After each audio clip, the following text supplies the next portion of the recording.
Hello dear students, how are you? I hope you all are very well by the grace of Allah. I am also fine. Today I will take your English second paper class for class 8. Now I am going to write some sentences. Today's class I will use both Bengali and English because it's a grammar class. Now I am writing some sentences. At first, I eat rice. Number A. Number B. He writes a letter. Then number 2, A. I ate rice. Number B. He wrote a letter. Then number 3A. I shall eat rice. Number B. He will write a letter. Dear students, তোমরা বোর্ডের দিকে লক্ষ্য করো। I have written some sentences. আমি কিছু sentence লিখেছি। এখানে সেন্টেন্সগুলোর মধ্যে ভার্বের পরিবর্তনগুলো লক্ষ্য করো। এখানে ভার্বের পরিবর্তনগুলো লক্ষ্য করলে দেখা যাবে এখানে আমি ইট ব্যবহার করেছি, এখানে অ্যাড ব্যবহার করেছি, এখানে শ্যাল ইট ব্যবহার করেছি। এখন তোমরা কি বলতে পারো যে এই ভার্বের পরিবর্তনগুলো কখন হয় বা কোথায় হয় বা আমরা কোন ক্ষেত্রে এই ভার্বের পরিবর্তনগুলো ব্যবহার করে থাকি? হ্যাঁ, আমরা এই পরিবর্তনগুলো টেন্সের মধ্যে লক্ষ্য করি। এখন আমরা আজকে পড়ব টেন্স। টেন্স, এই টেন্স হচ্ছে কাল। টেন্সের বাংলা হচ্ছে কাল। এখন আমরা যদি চিন্তা করি যে হোয়াট ইজ টেন্স, টেন্স কি?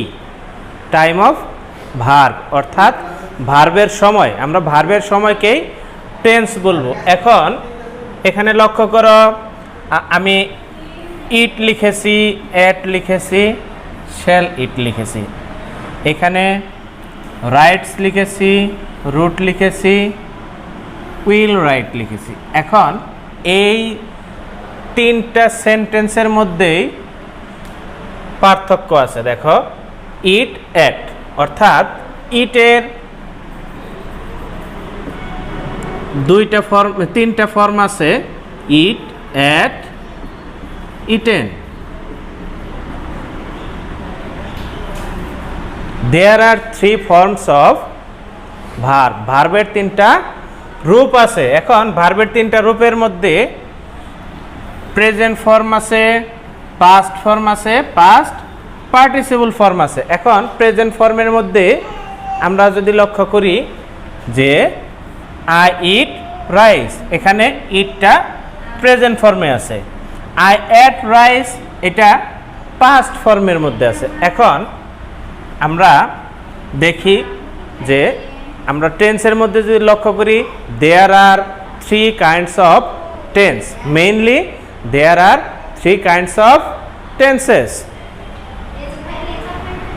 দেয়ার are 3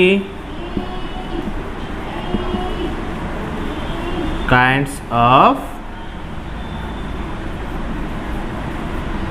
tenses such as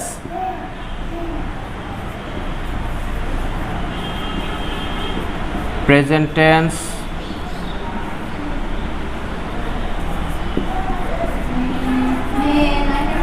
past tense,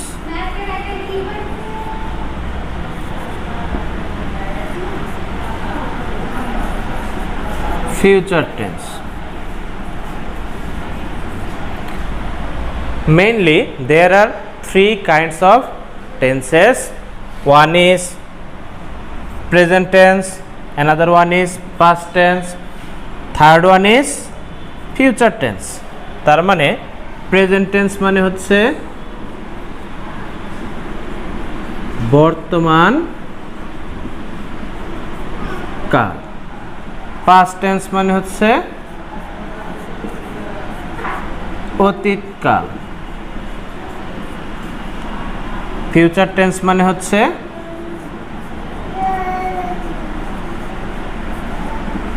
ভবিষ্যৎ কাল। এখন আমরা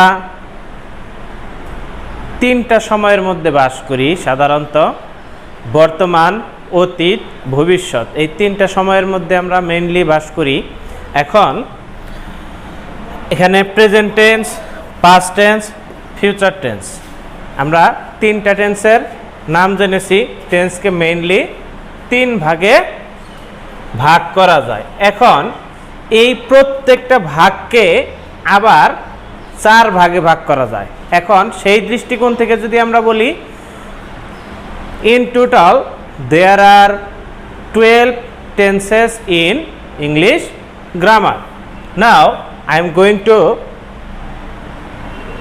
describe about the kinds of sub kinds of tenses.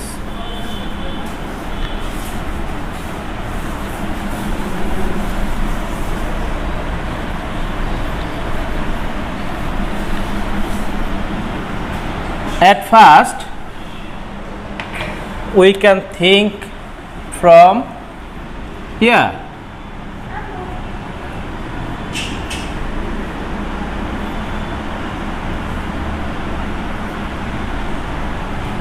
Present, past, future. আমি একটু আগেই বলেছি এইগুলো প্রত্যেকটাকে আবার চার ভাগে ভাগ করা যায়। ইনডেফিনিট,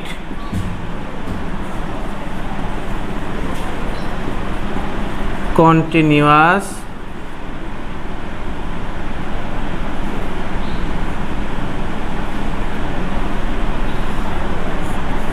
perfect,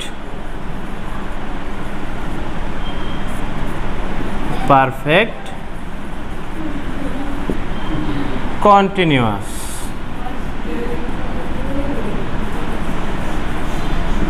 আমি একটু আগেই বলেছি there are 12 tenses in English grammar.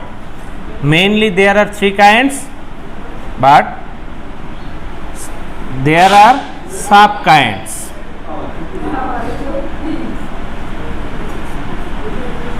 Here also indefinite,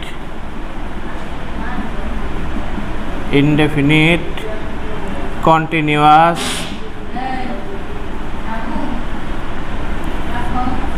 perfect,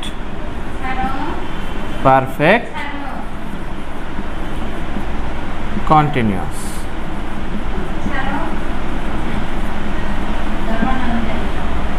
ফিউচারেরও অনুরূপভাবে চারটি প্রকার রয়েছে।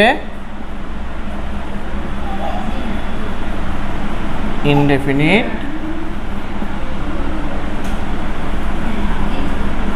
continuous, perfect, continuous.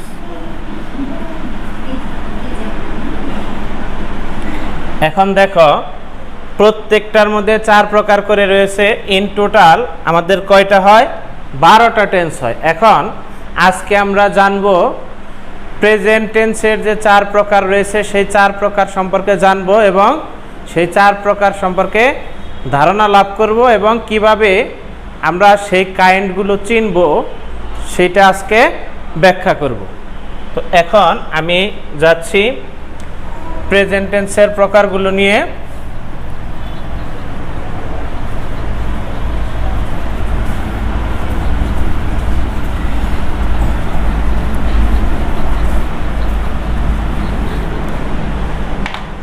At first, I am going to write some sentence. I eat rice.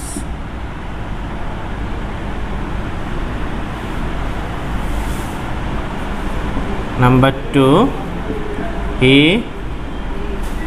writes a letter. এখানে তোমরা লক্ষ্য করো, আমি এখানে আই ইট রাইস লিখেছি, হি রাইটস এ লেটার লিখেছি। এখানে আই ইট রাইস, এখানে he writes a letter.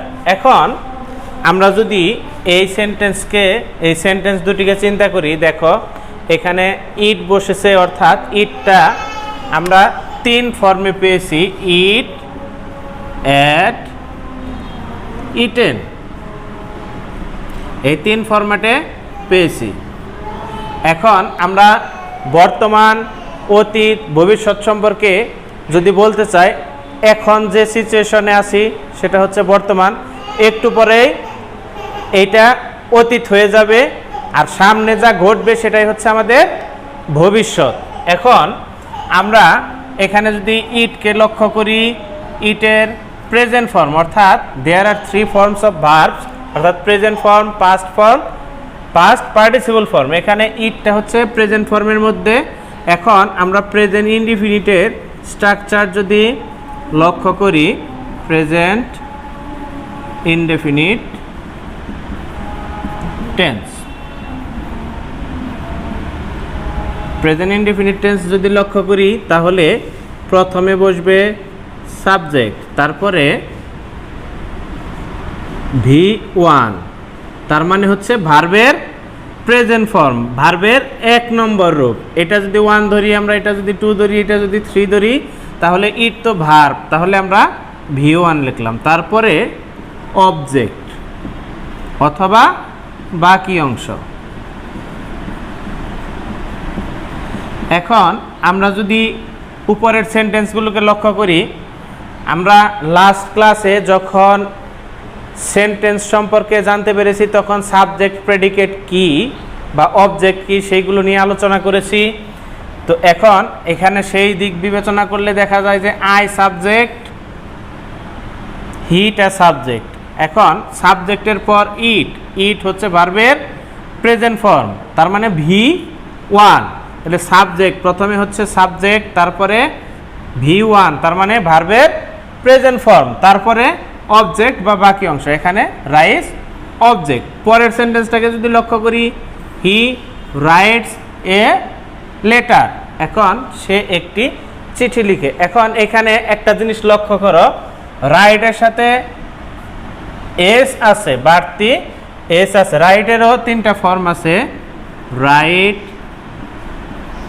রোট, written,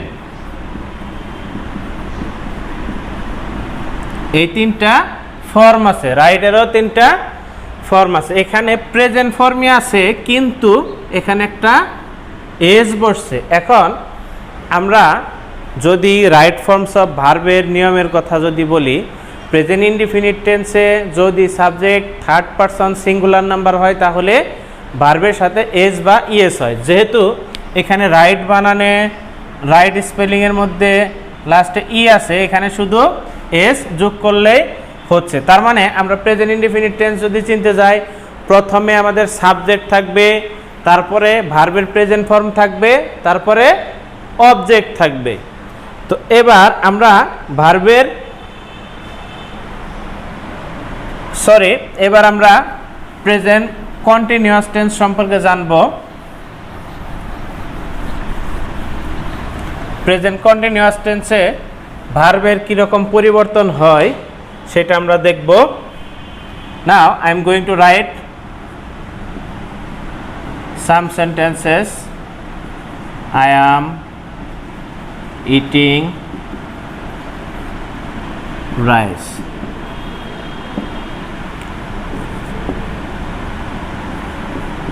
He is going to school. Number 3, they are playing football.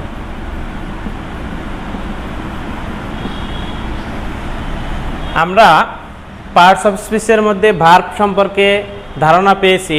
আমরা সেখানে অক্সিলারি ভার্ব অথবা হেল্পিং ভার্ব নামে শব্দ শুনেছি। এখানে আই ব্যবহার করেছি অর্থাৎ সাবজেক্ট, তারপরে এম ব্যবহার করেছি, ইটের সাথে আমরা আইএনজি ব্যবহার করেছি, তারপরে অবজেক্ট ব্যবহার করেছি। এখানেও হি সাবজেক্ট ব্যবহার করেছি, তারপরে ইজ ব্যবহার করেছি, গোর সাথে আইএনজি, তারপরে বাকি অংশ। এখানে দের পরে আর, প্লের সাথে আইএনজি, অবজেক্ট। এখন এখানে যদি আমরা প্রেজেন্ট কন্টিনিউয়াসের স্ট্রাকচারকে লক্ষ্য করি তাহলে দেখি প্রেজেন্ট কন্টিনিউয়াস টেন্স।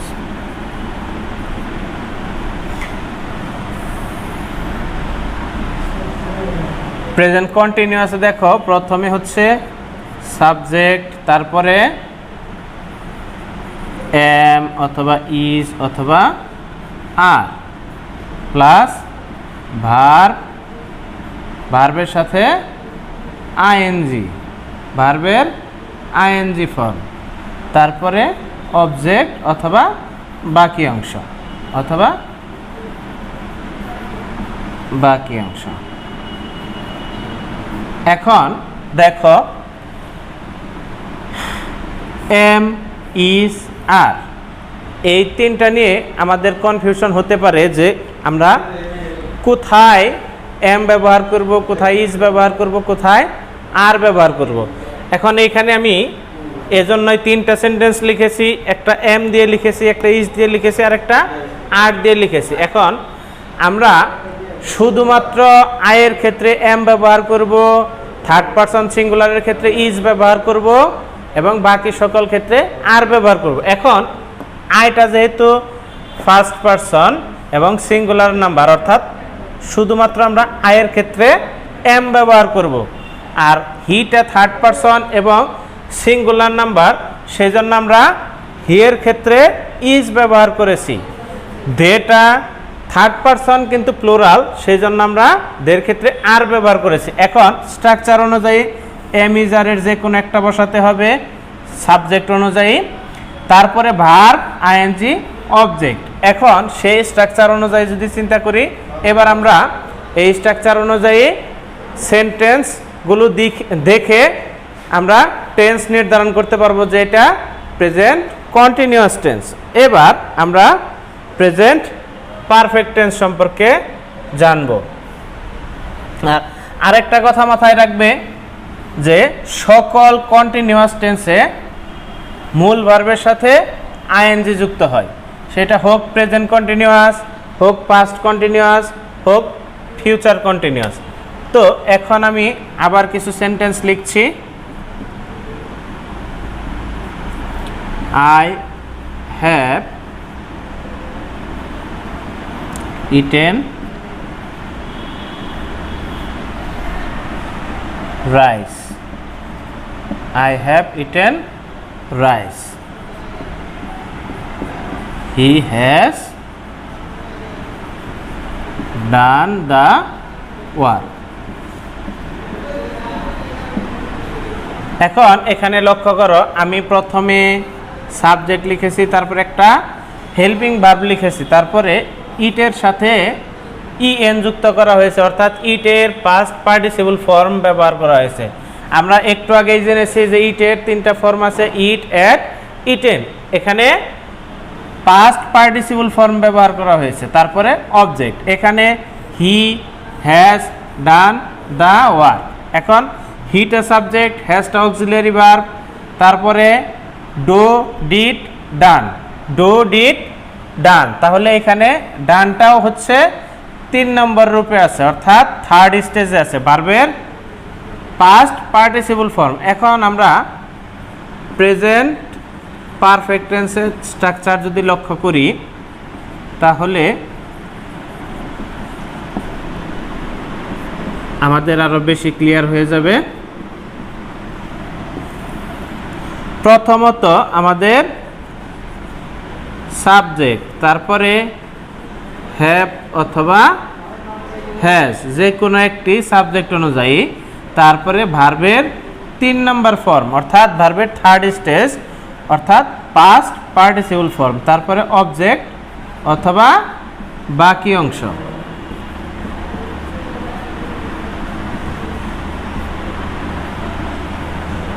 এখন লক্ষ্য করো, আমি প্রথমে সাবজেক্ট লিখেছি, তারপরে হ্যাভ ইটেন রাইস অর্থাৎ ভার্ব 3। এখন আমাদের এখানে যে কনফিউশনটা থাকে সেটা হচ্ছে হ্যাভ এবং হ্যাজ কোনটা আমরা কোন জায়গায় ব্যবহার করব, হ্যাভ কোথায় ব্যবহার করব, হ্যাজ কোথায় ব্যবহার করব, সেটা নিয়ে আমাদের কনফিউশন হয়। এখন এই হ্যাভটা আমরা কোথায় ব্যবহার করব, হ্যাজটা কোথায় ব্যবহার করব।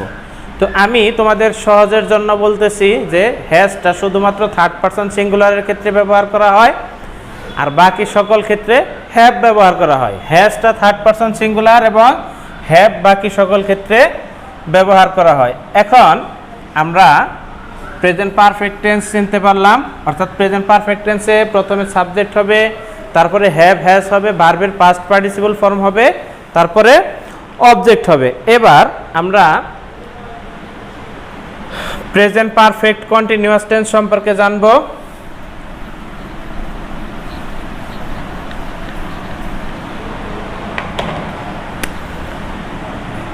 Now I am going to write some sentences again.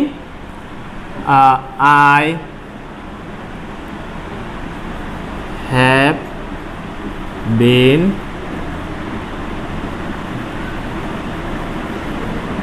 reading for 2 hours. Then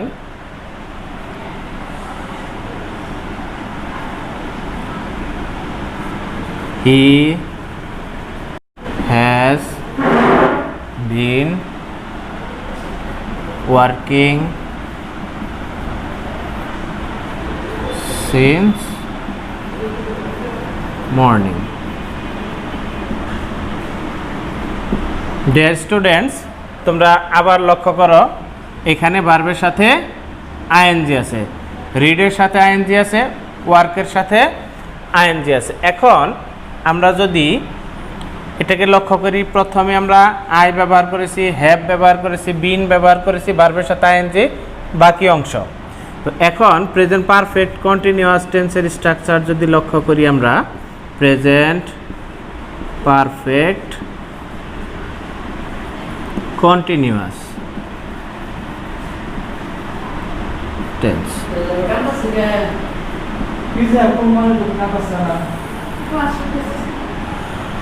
এখন প্রেজেন্ট পারফেক্ট কন্টিনিউয়াসে প্রথমে হচ্ছে সাবজেক্ট, তারপরে হ্যাভ অথবা হ্যাজ প্লাস বিন, তারপরে ভার্বের সাথে আইএনজি, তারপরে অবজেক্ট অথবা বাকি অংশ।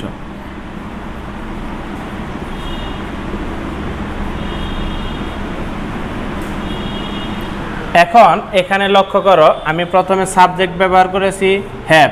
হ্যাভ হ্যাজের বিষয়টা আগে আমি ক্লিয়ার করেছি যে কোথায় হ্যাভ বসবে, কোথায় হ্যাজ বসবে। তো এখন আই হ্যাভ বিন, রিডের সাথে ING, for 2 hours, he has been working since morning.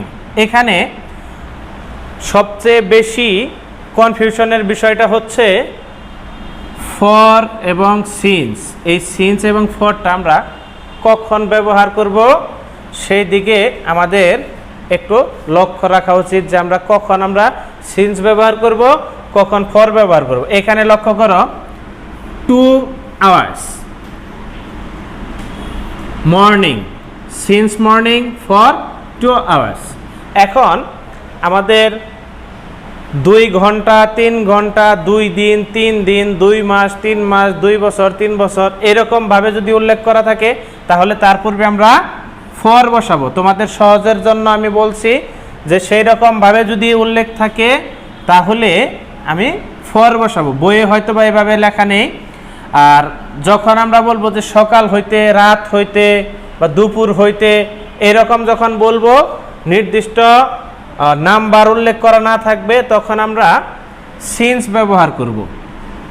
তো আজকে আমি তোমাদের টেন্স নিয়ে আলোচনা করলাম এবং টেন্সের 3টা ক্যাটাগরির মধ্যে আমি প্রথমত প্রেজেন্ট টেন্স নিয়ে আলোচনা করলাম এবং তার সাব ডিভিশন নিয়ে আলোচনা করলাম।